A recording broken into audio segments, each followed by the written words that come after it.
Thank you so much for joining us here at the Kenyan Wall Street today. Thank you for having me. Now tell me a little bit about what you do. So I run a business called Sabi, and we enable businesses grow. What that looks like practically is enable letting them order the supplies they need through us, access credit, coordinate logistics.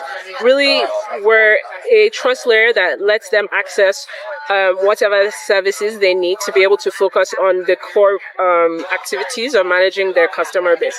Okay, and what geographies are you currently live in? We're in Nigeria, South Africa, and Kenya. Okay. And what are you hoping to get out of your week here at the Kaufman Fellows Summit?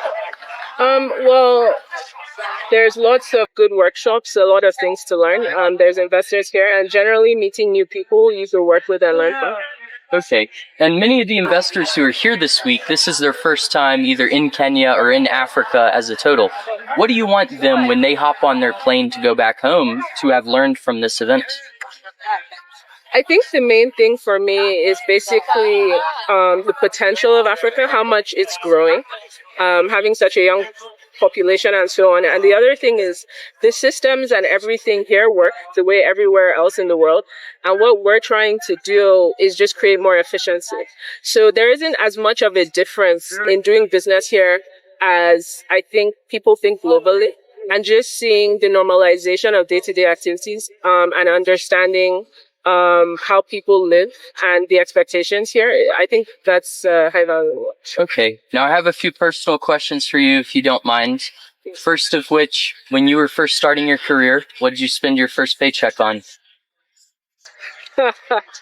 So in Nigeria, parts of Nigeria, there's a tradition where in parts of Nigeria, there's a tradition where to honor your elders and those who have invested in your career, you give your first paycheck back. Okay. So that's what I did with mine. Okay, perfect. And when you're listening to music, if I were to go into your Spotify or Apple Music, what genres am I going to find? The end of the year thing, I was like in the top 5% globally for variety of music. So R&B, jazz, rap, trip hop, dance, everything. Mood and activity based. Yeah, depends on what I'm trying to get done. Okay, and when you're hungry, what is your favorite food? Seafood okra. It's like a Nigerian soup and ever. Okay. Yeah. And last question for today. What is the craziest thing you've ever spent money on? I cannot say that on television, but I assure you it was sufficiently crazy. Okay, well thank you so much for your time. Thank you.